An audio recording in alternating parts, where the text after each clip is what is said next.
Quando a Rússia invadiu a Ucrânia, o mundo prendeu a respiração. Os Estados Unidos e a Europa impuseram fortes sanções econômicas, numa tentativa de interromper a guerra diplomaticamente. Mas isso não aconteceu, e agora Estados Unidos e Europa podem estar se preparando para resolverem essa guerra de forma militar. Desde o fim da Guerra Fria, uma outra guerra mundial parecia algo impensável, até agora.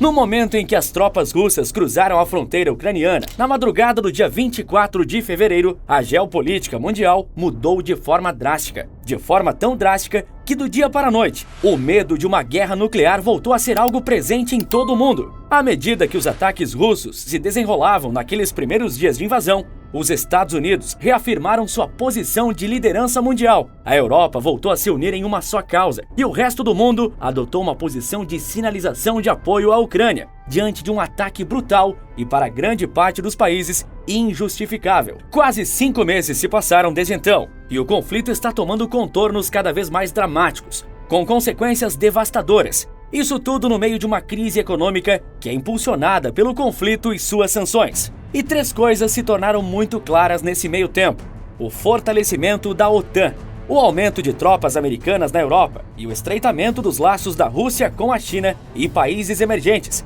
incluindo uma relação amistosa com o Brasil, que por sua vez está se relacionando bem também com os Estados Unidos. Ao longo do vídeo, você vai ver como todas essas peças do tabuleiro podem levar o mundo à Terceira Guerra Mundial mais rápido do que você imagina, e que o estopim para isso pode ser uma mera passagem de trânsito. De todo esse mundo dividido, uma sigla meio esquecida voltou aos holofotes: a OTAN. Mas o que é a OTAN?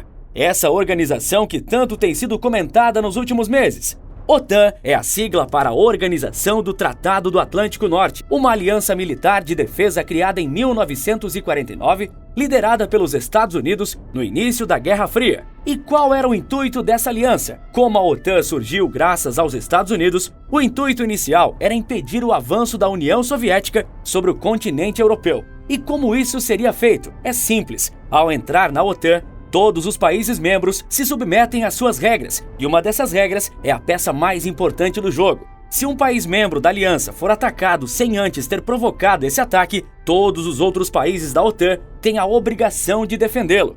Não entendeu?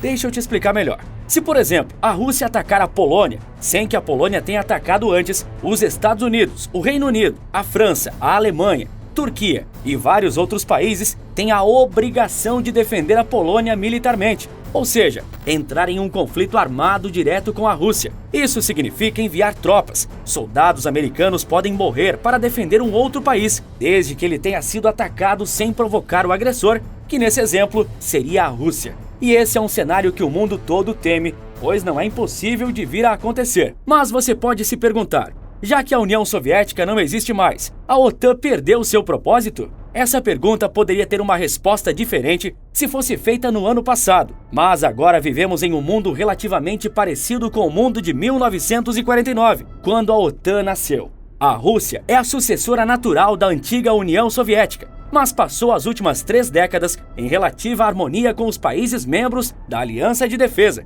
especialmente com a Alemanha. Essa relativa harmonia acabou no instante em que a Ucrânia foi invadida. Nesse momento, grande parte do mundo voltou a funcionar como nos tempos da Guerra Fria. No princípio, a OTAN servia como uma barreira para a expansão soviética, e muitos países que faziam fronteira com a superpotência socialista corriam para debaixo do guarda-chuva de proteção da Aliança Militar do Atlântico. E a mesma coisa está acontecendo exatamente agora. Suécia e Finlândia, 2 países vizinhos da Rússia, decidiram no último mês de maio pedirem adesão à OTAN.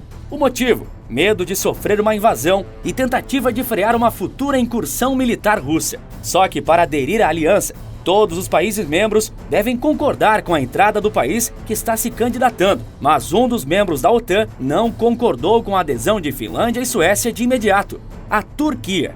O país turco, que faz parte tanto da Europa quanto da Ásia, é uma peça-chave no quebra-cabeça da política mundial, pois ele é um grande exemplo de neutralidade quanto à crise entre Rússia e OTAN. Apesar de ter condenado a invasão, a Turquia é um dos principais parceiros comerciais da Rússia e mantém uma relação amigável com Vladimir Putin, além de ter sediado reuniões de tentativa de paz entre russos e ucranianos. e ela é pragmática nesse cenário, sempre procurando se beneficiar, já que tem boas relações com os dois lados. Mas o que realmente pesou nessa decisão foi o fato de Suécia e Finlândia abrigarem terroristas curdos, um povo que historicamente tenta se separar da Turquia e é tido por eles como terroristas. Por isso, o país barrou por um tempo a adesão de Suécia e Finlândia na OTAN.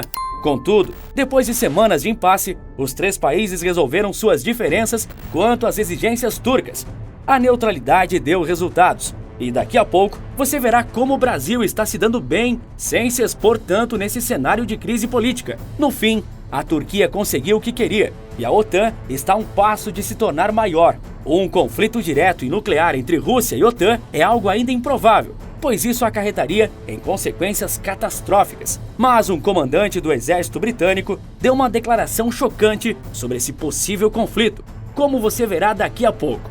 Diante disso, os Estados Unidos já anunciaram a maior expansão de tropas americanas presentes na Europa. Essa expansão inclui a presença permanente de militares americanos na Polônia, com um quartel-general lá. Além disso, o país norte-americano vai enviar 5.000 soldados para a Romênia e aumentará as tropas rotativas para a Estônia, Letônia e Lituânia, os chamados países bálticos. Esquadrões de caça supersônicos americanos serão enviados para o Reino Unido e sistemas de defesa antiaérea serão fornecidos para a Itália e a Alemanha. Mesmo a Espanha, um dos países europeus mais distantes da Rússia, receberá um incremento de poderio militar dos Estados Unidos e contará com 6 navios militares do país em sua costa. A movimentação americana acontece enquanto a OTAN define novos planos de defesa, que aumentarão em mais de 7 vezes o número de tropas em alerta máximo para responder a uma invasão, passando de 40.000 soldados para mais de 300.000. Mas até aqui vimos que a Europa e os Estados Unidos se preparam de forma contundente para um possível confronto com os russos.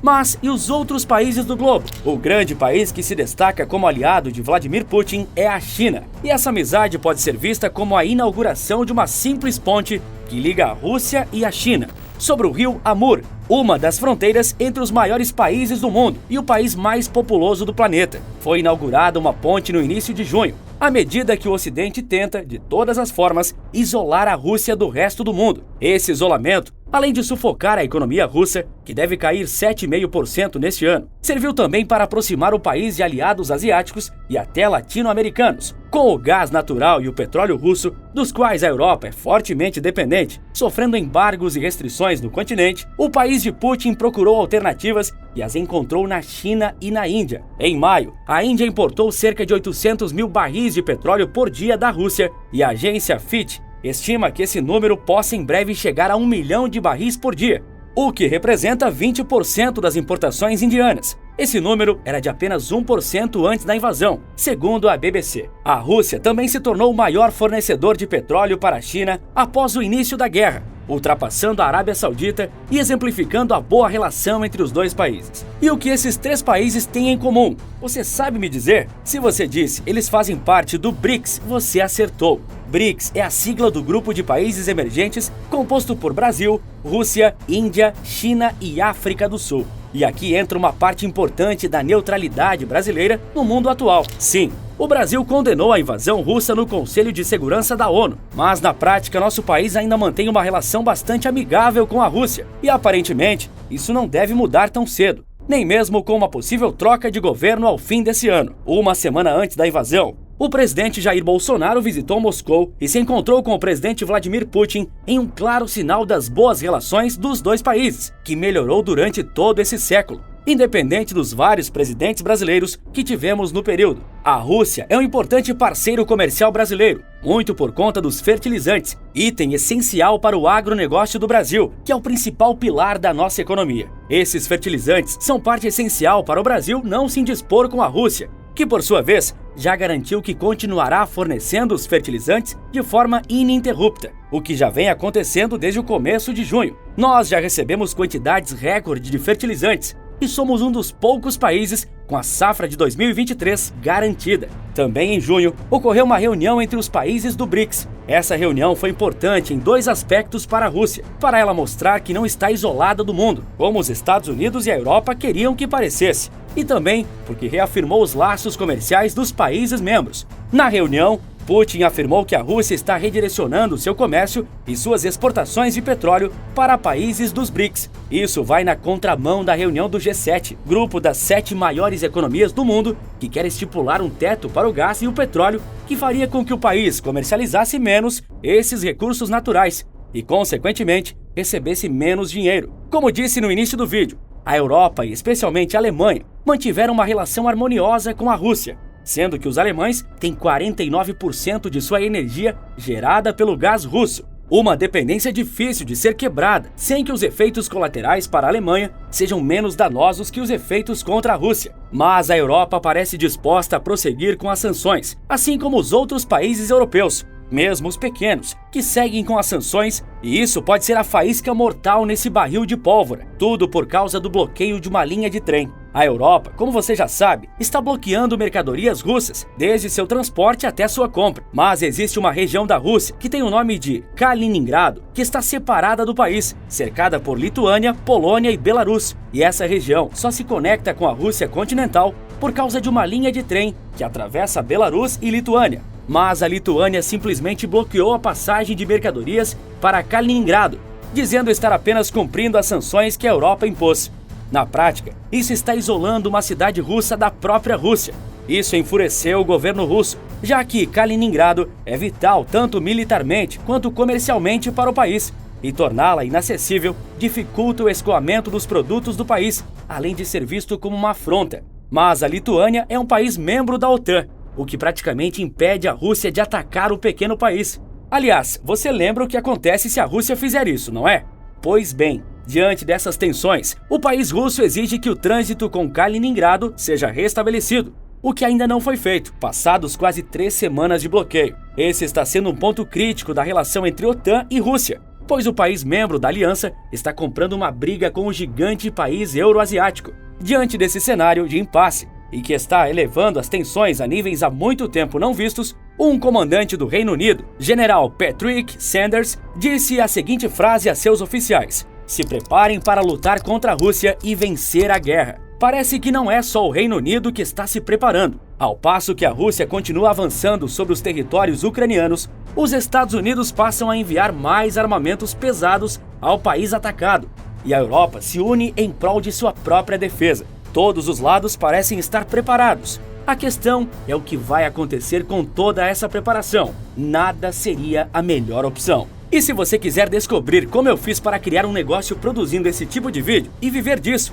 assim como você também pode viver, confira uma aula gratuita minha no primeiro link da descrição. O mundo está mergulhado em crise, mas Elon Musk fez um alerta. Uma crise ainda pior está por vir, e isso pode ser algo bom. Não entendeu nada dessa afirmação? Então assista o vídeo que está aparecendo agora na sua tela, que eu te explico tudo. Por esse vídeo é isso. Um forte abraço e bons negócios!